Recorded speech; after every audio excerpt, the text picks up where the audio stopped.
Salutations les amis. J'ai été confronté récemment à une situation. Ce n'est pas très compliqué, mais c'est la première fois. Il se trouve que depuis quelques années, j'ai un VPS chez Contabo. C'est un fournisseur au même titre que Hostinger et OVH. Et sur ce serveur, j'ai absolument tout. J'ai mon cloud personnel, mon GitLab, mes sites internet, mes applications, mon serveur VoIP, vraiment tout. Et je me suis demandé quant à la faisabilité de transférer ce VPS de chez Contabo vers mon serveur chez moi. J'en ai parlé sur la vidéo de présentation de mon Home j'avais dit que j'avais commandé un PowerEdge R220 d'eBay. Alors j'ai reçu le serveur, je l'ai installé, donc il est racké, installé, et dessus j'ai installé Proxmox comme environnement de virtualisation. En plus, je lui ai ajouté 4 ports réseau supplémentaires. Le serveur a 2 ports réseau intégrés, plus les 4 que je lui ai ajoutés. Ça fait au total 6 ports.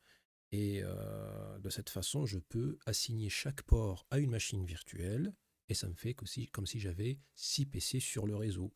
Donc ça, c'est très pratique pour les laboratoires CCNA, les topologies à plusieurs PC.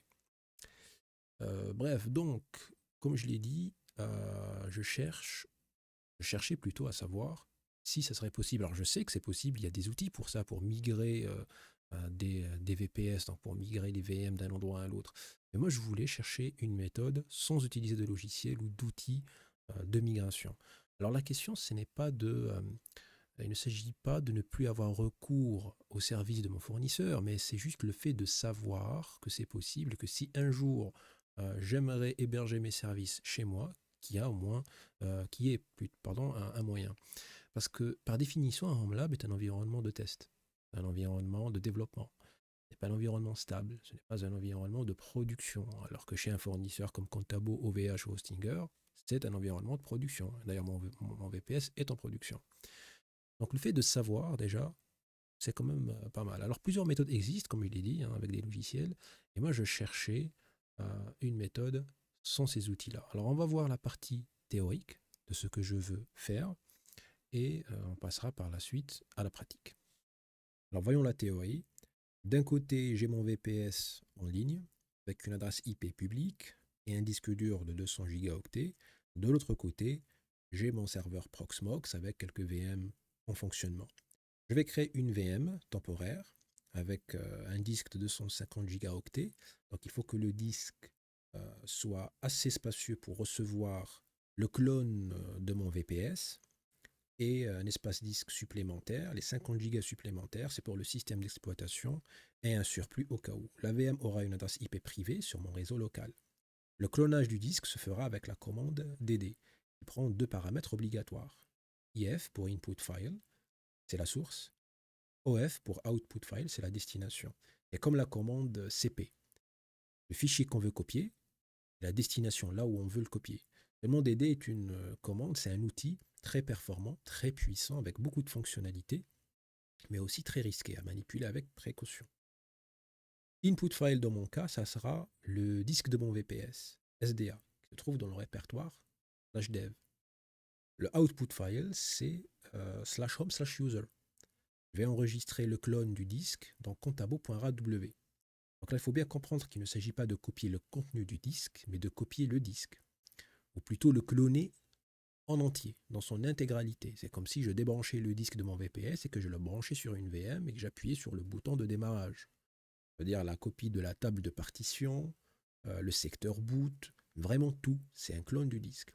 D'ailleurs, mon VPS n'est occupé, je crois, qu'à moins de 25%. J'ai à peine 46 gigaoctets de données dessus, et pourtant, c'est bien les 200 gigas qui seront clonés. Donc, c'est le disque entier que j'aurai sous format RAW, qui est un format lisible par Proxmox. Puisque le output file /home/user se trouve sur la VM, et donc pas accessible sur le VPS, je vais devoir créer une connexion entre le VPS et la VM avec SSH. Et de l'autre côté, une fois la connexion établie entre le VPS et la VM, j'exécuterai aussi la commande dd pour copier le disque dans le répertoire /home/user de la VM. Et là, vous remarquez que l'adresse IP 38, c'est une adresse IP publique. Puisque la VM ayant une adresse IP privée n'est pas joignable depuis Internet, n'est pas joignable par le VPS, c'est pour cela que je vais devoir passer par mon routeur. L'adresse IP public de mon routeur en configurant une redirection de port. C'est que je vais ouvrir un port 2222 sur mon routeur et créer une redirection vers le port 22 de la VM. Le port 2222, je l'ai choisi par simplicité. J'aurais pu choisir n'importe quel port. Et donc toute connexion qui se fera sur l'adresse IP du routeur sur le port 2222 sera redirigée vers la VM sur le port 22. Une fois le disque copié sur la VM, à partir de là, il y a différentes options pour qu'on puisse lier le disque ou l'attacher à une nouvelle machine virtuelle. Dans mon cas, je n'ai pas assez d'espace sur Proxmox, donc je vais copier le disque sur mon laptop, je vais le mettre sur le disque F, supprimer la VM3, créer une nouvelle VM, et pour rendre le disque ou l'image du disque contabo.raw accessible à Proxmox, parce qu'il se trouvera sur mon laptop, sur Windows, je vais monter le disque F de Windows sur Proxmox. Donc Proxmox, qui est un hyperviseur utilisant KVM, un hyperviseur Linux, il a un système de fichiers Linux. Et je vais utiliser /mnt, qui est un point de montage générique, pour monter le disque F. De cette façon-là, sur Proxmox, donc le système aura accès au disque F de Windows via le répertoire /mnt. Je vais simplement créer un répertoire que je vais appeler Contabo. Je vais utiliser la commande sshfs suivie d'une connexion sur le laptop, sur le disque F, et monter le disque F sur mnt/contabo, un répertoire que je vais créer. De cette façon, Proxmox aura accès à ce répertoire, aura accès à ce fichier. Et par la suite, il sera facile d'exécuter la commande qm disk import. C'est la commande Proxmox qui va permettre d'importer le contabo.raw vers une machine virtuelle. Et ça prend 3 paramètres. Le premier paramètre, c'est l'identifiant de la VM, puis le chemin où se trouve le disque, et l'espace de stockage sur Proxmox où copier le disque, qui sera local LVM. Il y a 2 stockages. Il y a local, qui est un stockage par fichier, et local LVM, qui est un stockage par bloc. C'est là où Proxmox, par défaut, sauvegarde les disques durs virtuels des machines virtuelles. Après l'exécution de cette commande, le disque sera lié à la nouvelle machine virtuelle et on pourra par la suite désigner le disque comme disque de démarrage. Donc voilà pour la partie théorique. Passons à la pratique.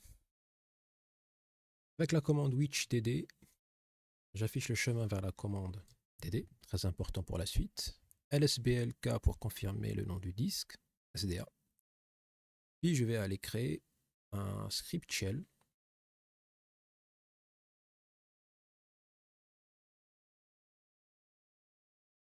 Et c'est là où j'aurai besoin du chemin vers la commande, autrement ça ne fonctionnera pas.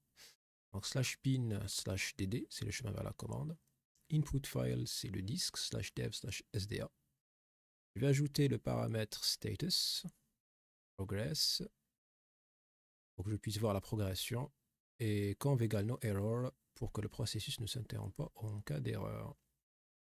BS block size égale 1024K, pour augmenter la rapidité tout en préservant la performance. Pipe, SSH pass, -P pour password, donc ça c'est le mot de passe pour qu'il soit saisi de façon non interactive. SSH-P pour le port 2222, un nom d'utilisateur sur la VM et l'adresse IP publique. Puis DD sur la VM, output file, le chemin de sauvegarde /home/image, c'est mon nom d'utilisateur sur la VM, et puis le nom du disque, contabo.raw. Je vérifie qu'il n'y a pas d'erreur sur la commande. Tout a l'air correct. Je sauvegarde. Ensuite, avec chmod, j'ajoute la permission d'exécution à l'utilisateur pour le script. Et maintenant, il ne reste qu'à lancer le script avec no hang up, pour que je puisse me déconnecter de ma session. Ça ne bloque pas le terminal. Je pointe vers le script shell. Je fais une sortie vers un fichier log que je vais nommer migration.log pour que je puisse voir la progression. puis l'esperluette pour lancer le script en fond de tâche, en background. Donc là, on peut vérifier avec la commande jobs que le script running, il est fonctionnel. Et on peut vérifier les logs. Donc tail-f et on pointe vers le fichier log. On devrait avoir un résultat. Voilà, c'est en cours. Là, on peut le voir. Et je peux me déconnecter sans interrompre le processus. Alors, le clonage du disque est terminé. Là, je vais accéder par FTP au serveur, donc à la VM 192.168.1.137, avec le nom d'utilisateur et le mot de passe que j'ai configuré sur le port SSH 22. Une fois dessus, voilà, donc dans le répertoire /home/image, j'ai mon disque que j'ai nommé Contabo, et on voit son poids, 214 Go. Bon, c'est le disque, c'est les 200 Go du VPS. Alors, puisque j'ai pas assez d'espace sur l'hôte, là, ce que je vais faire, je vais transférer ce disque de la VM vers mon ordinateur portable. Ok, là, ça va prendre quelques minutes. Bon, en attendant, je vais activer le SSH sur mon Windows 11. On va se rendre dans Paramètres. Puis, on va faire une recherche ici. Fonctionnalité facultative. Ajouter une fonctionnalité facultative. Afficher les fonctionnalités. On fait une recherche sur SSH. Coche. OK. Suivant. Installer.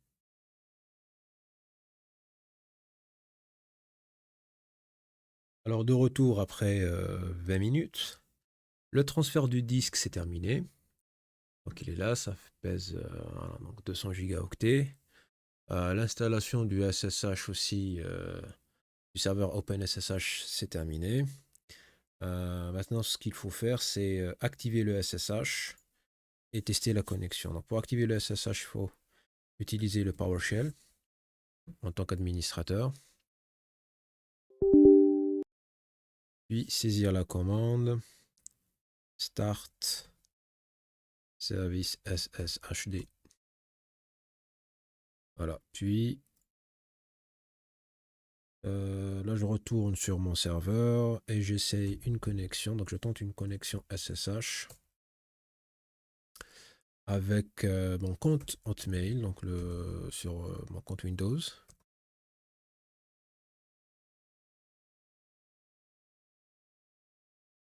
L'adresse IP de l'ordinateur portable 1.135. Il me demande le mot de passe. Donc le mot de passe du compte. Voilà, je suis dedans. Donc là, je suis sur Workstation, sur mon laptop. Alors de retour le lendemain pour finir ce travail. La méthode que j'ai choisie, c'est de monter le disque de mon laptop sur lequel j'ai copié le disque de mon VPS, l'image disque. Je vais le monter via SSH sur le serveur de virtualisation. Ça, je vais installer un paquet qui s'appelle sshfs. Donc avec apt sshfs ou apt install sshfs.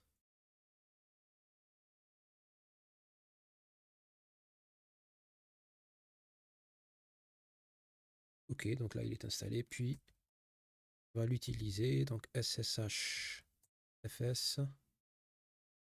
Le nom d'utilisateur. Je vais juste rajouter une option pour éviter les problèmes de permission. C'est -o allow others. Puis spécifier le chemin, c'est le disque F. Et le point de montage. Je n'ai pas encore créé. Donc, je vais devoir commencer par créer le point de montage. Je vais juste copier cette ligne pour la réutiliser. Je vais plutôt créer d'abord un répertoire MNT. Je vais l'appeler Contabo.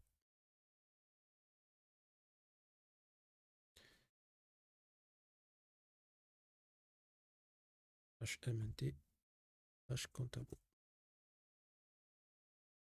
On me demande le mot de passe, c'est un bon signe. Donc le mot de passe. No such file or directory. Ok. Ça veut dire que ça ne s'écrit pas comme ça. Faut pas oublier que nous sommes sur Windows de l'autre côté. Hein. No mount.specified. Ah si.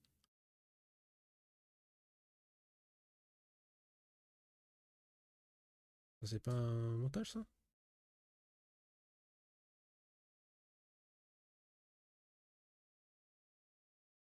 No such file or directory. Ok.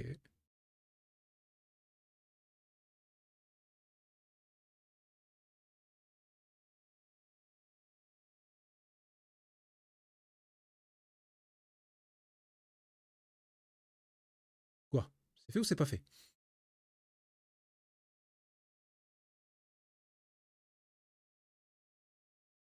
C'est fait! Yes! Yes.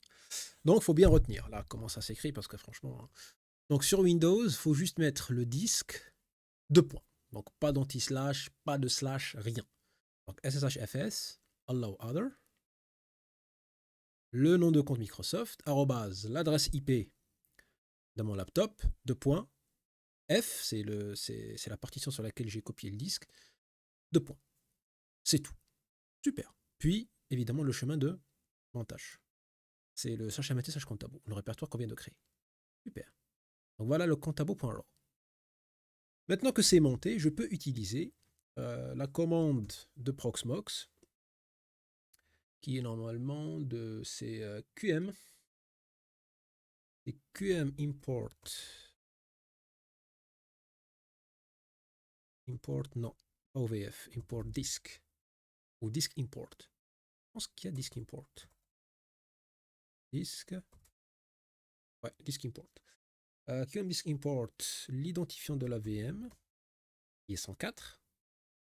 Puis le chemin vers l'image, donc en MNT /Contabo, contabo.raw, et puis local LVM, je pense.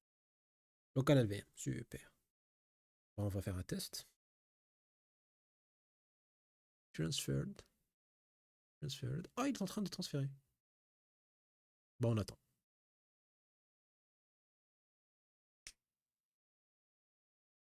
Bon, ben, je vais dormir. Et je reviendrai encore demain.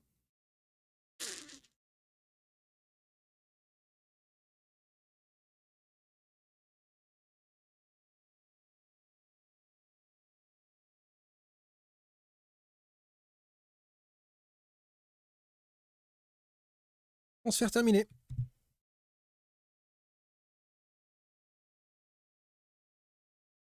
Super. Donc là, il est importé en tant que unused. Ça veut dire que le disque n'est pas attaché à la VM. On va l'attacher. Pour ça, il faut passer par l'interface graphique. Là, on est sur l'interface ligne de commande de Proxmox. On va passer par l'interface en graphique. La VMC 104. J'ai nommé Ubuntu temporaire. Je vais lui changer de nom par la suite. Le disque, le voilà. Donc, on est sur la partie hardware. OK, sur la section hardware de la VM. Unused disk, c'est celui-là. La VM est renommée. On retourne sur hardware. On sélectionne le disque. Puis on va dans Edit. Et dans Edit, alors qu'est-ce qu'on va faire? Virtual O-Block, disque image. Et normalement, c'est tout. C'est tout ce que j'ai à faire ici. Add. Le disque a été ajouté. Il pèse 200 gigaoctets. Magnifique. Concernant le BIOS, il y a deux modes. Nous avons le mode CBIOS et l'UEFI.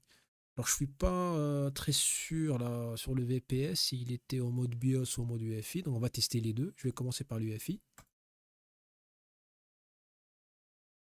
Il n'y a pas de. Parce qu'il y a. Ah oui, voilà, il y a l'espace EFI. Donc normalement, c'est sur ce mode-là. Si ça ne fonctionne pas, je reteste avec avec le mode BIOS. Pour la RAM, je vais laisser 4 Go. Pour le processeur, 8 corps, c'est bon. Donc là, normalement, tout est correct. Qu'est-ce qu'il reste à faire? De la démarrer. Et espérons, croisons les doigts.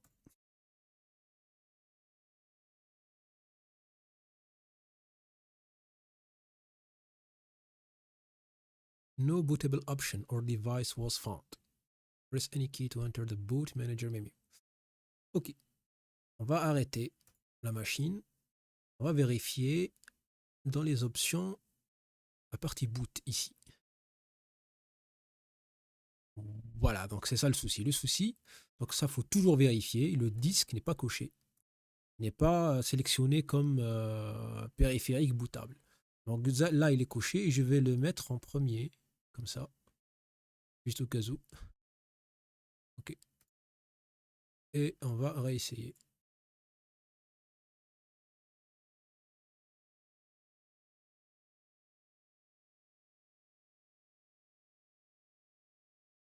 No bootable device. Là, on va essayer en BIOS.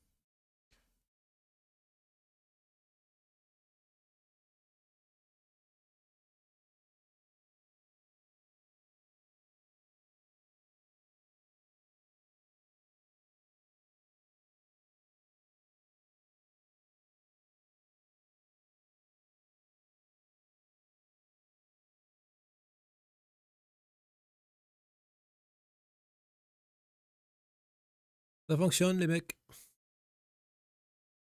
Ça fonctionne. Voilà. Je suis dessus. Ça a démarré. Ça a démarré.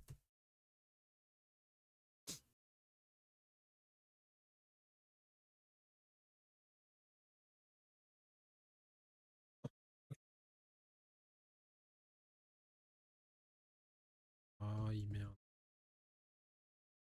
Super. Enfin. Donc, la mission est terminée. Le disque a été migré du VPS vers une VM sur Proxmox. Voilà, c'est connecté. C'est quand même une belle expérience. Alors voilà, c'est fini pour aujourd'hui. Donc c'est relativement simple. Et j'ai évidemment tout documenté. D'ailleurs, il faut toujours tout documenter. À chaque fois qu'on fait un truc, aujourd'hui on le fait, dans un an, dans 2 ans, on est amené à refaire la même chose, on a oublié. On oublie comment on a fait. Donc il faut toujours documenter ce qu'on fait étape par étape. Moi, je me crée mes propres tutos perso. J'ai un dossier créé spécialement pour ça. Et je mets tout dedans. Donc un sorte de guide pas à pas. Et j'explique aussi. Il faut toujours rajouter des paragraphes en expliquant le pourquoi du comment. Pas uniquement de balancer des commandes juste comme ça, parce qu'après un an, vous revenez, vous relisez, vous ne savez pas pourquoi vous avez fait ça ou vous avez fait ça. Donc j'ajoute toujours des paragraphes pour expliquer pourquoi c'est comme ça. Donc voilà, donc ça c'est très important de toujours documenter ce qu'on fait. Donc voilà, encore une fois, c'est fini pour aujourd'hui et à la prochaine.